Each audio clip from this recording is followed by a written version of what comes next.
Enzo Recto, kalaban ang katiwalian at kasinungalingan, kakampi sa katotohanan at kabutihan.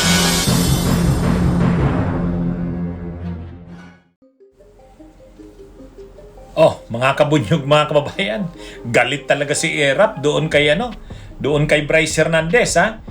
Yung dating district engineer ng Bulacan na itinuro siya, idinawit siya sa anomalya sa flood control. Sabi ni District Engineer Bryce Hernandez, si Jinggoy Estrada ay nagbaba ng 355 million na halaga ng mga proyekto, karamihan flood control doon sa kanilang distrito sa Bulacan. At kumukuha daw ito ng 30% na komisyon.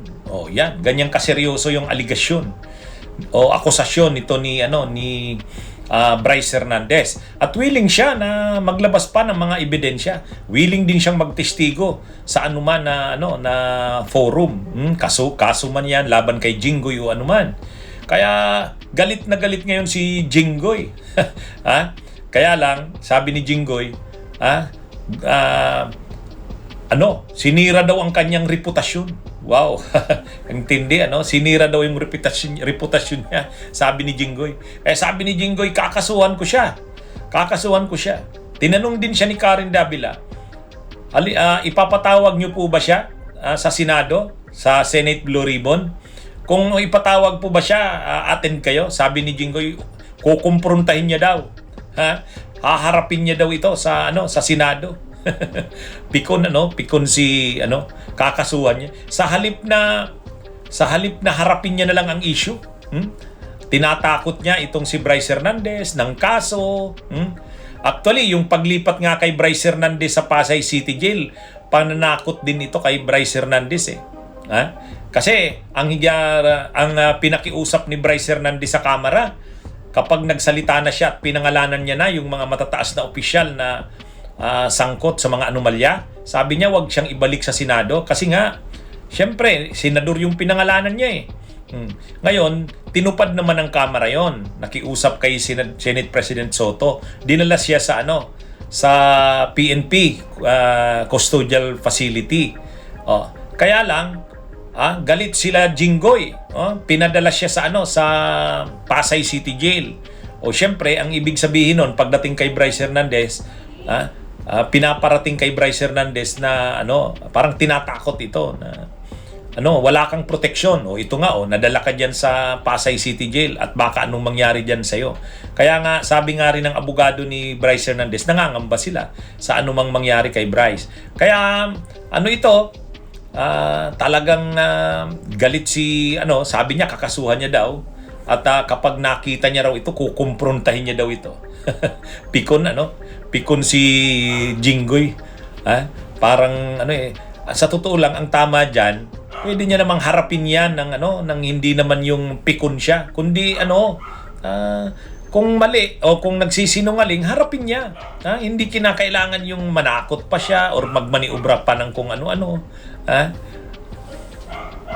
All right. The allegation of DPWH engineer Hernandez, I'll read it, is that you channeled 355 million worth of projects to Hagonoy and Malolos in 2025, with the DPWH, his boss, saying 30% ang SOP kickback mo. And your point persons were the DPWH drivers Christian Santiago and Andre Balatbat under the direction of former district engineer Alcantara. So, pag-usapan natin yan, Senator. Those persons, those names that you mentioned, I do not know them. Yung mga drivers. Hindi ko kilala. I don't even know one of them. All right, and I deny vehemently that I received kickback on 30%. I deny that vehemently.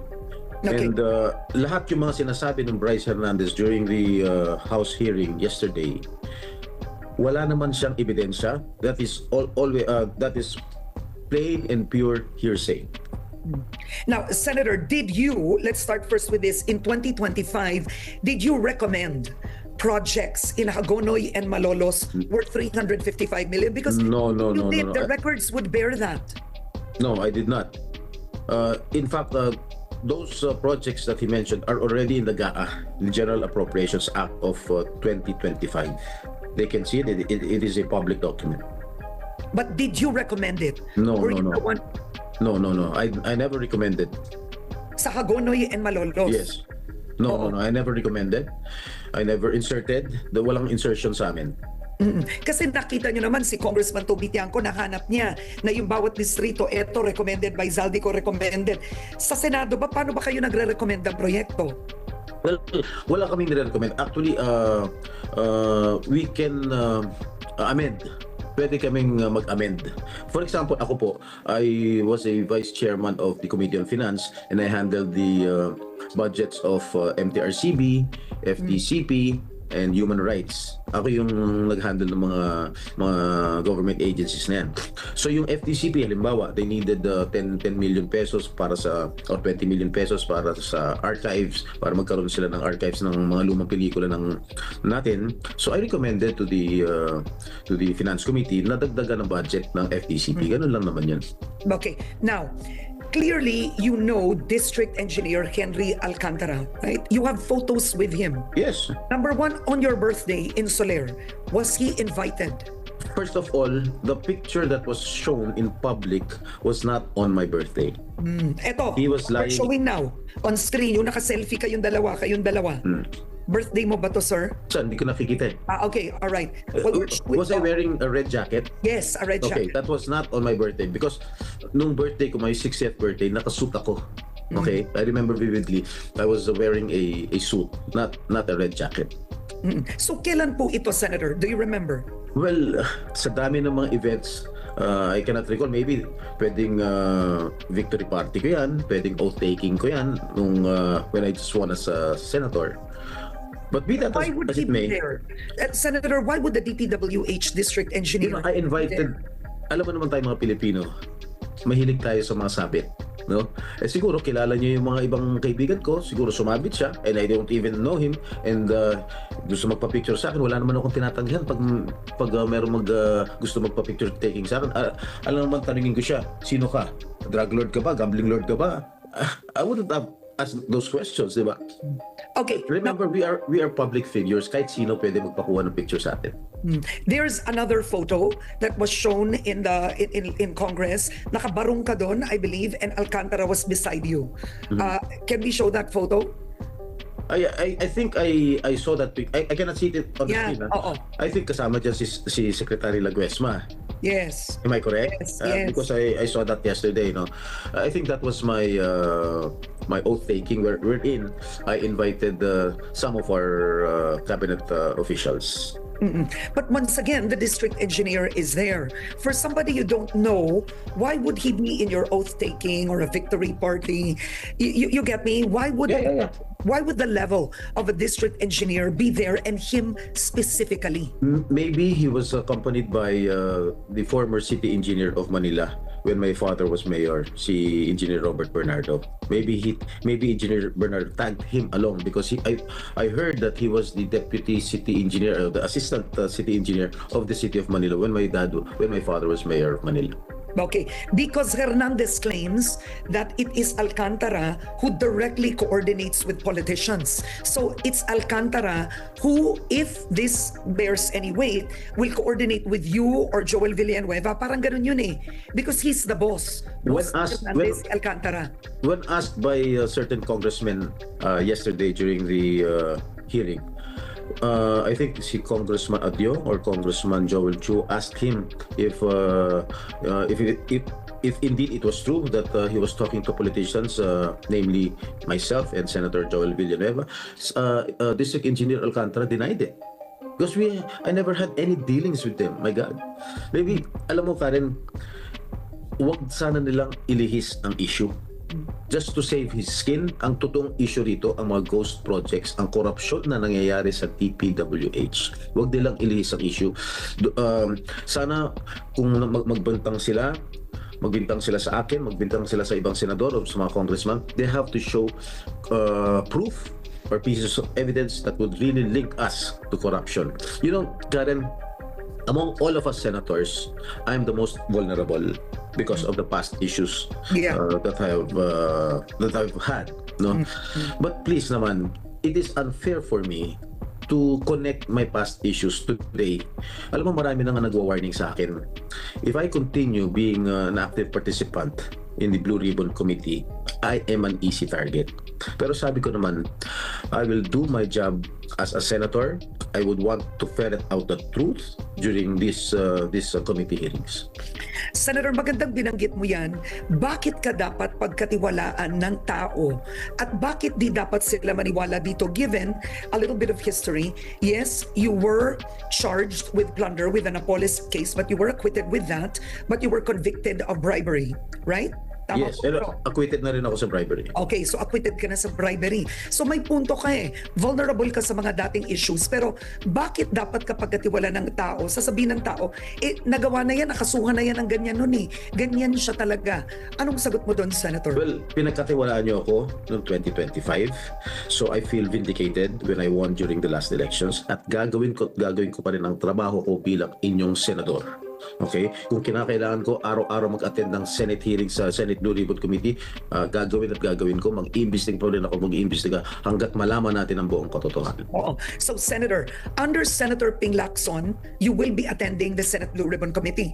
Ipapatawag niyo ba ulit si Engineer Hernandez at si Alcantara?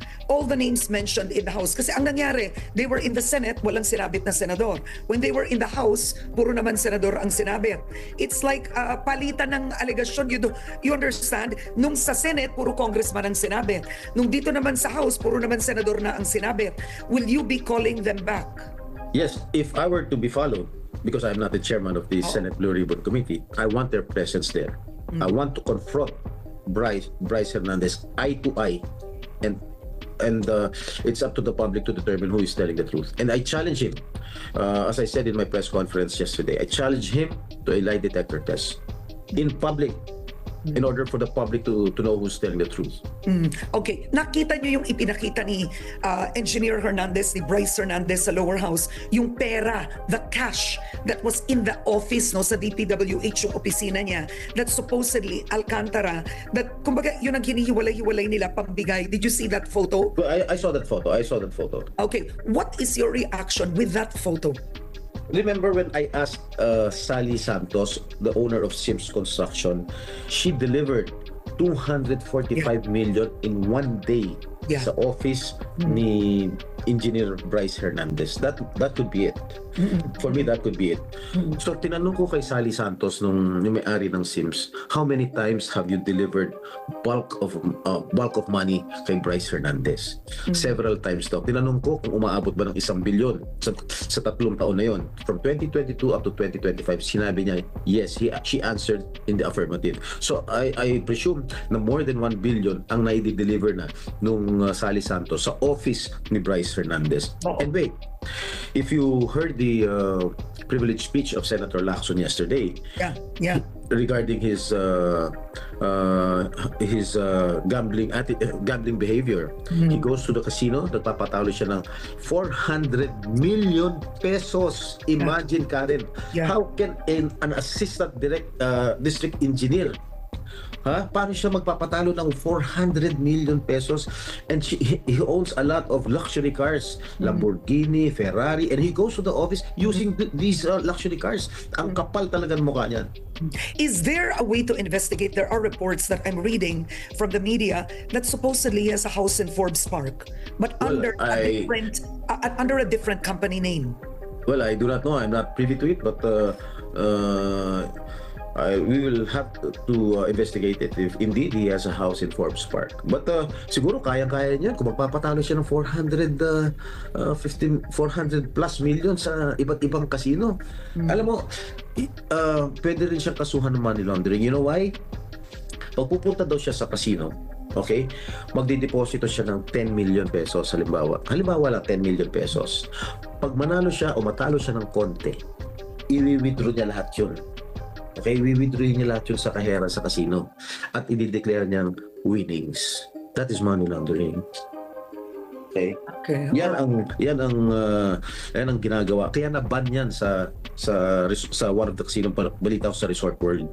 Kaya sinungaling yan nung tinanong ko bakit siya na-ban sa Resort World sa casino. Sabi niya lagi raw siyang nananalo. And that is not true. Lagi siyang natatalo dun sa Resort World. Okay, now we don't have enough time. I want to move the topic a bit because clearly there'll be another Senate Blue Ribbon Committee hearing. Anong petsa po yun? September? I do not know. I do not know. Kasi Karen, wala pa kaming reorganization na nangyayari. So right now, it is still, as we speak, it is still si Senator Marcoleta, who is still the head of the Blue Ribbon Committee. Maybe this afternoon magkakaroon na tayo ng reorganization. Baka si Senate President Pro Temp Ping Lacson na ang papalit bilang head ng Blue Ribbon Committee. It's like palitan ng alegasyon. You understand? Nung sa Senate, puro congressman ang sinabi. Nung dito naman sa House, puro naman senador na ang sinabi. Will you be calling them back? Yes, if I were to be followed, because I'm not the chairman of the Senate Blue Ribbon Committee, I want their presence there.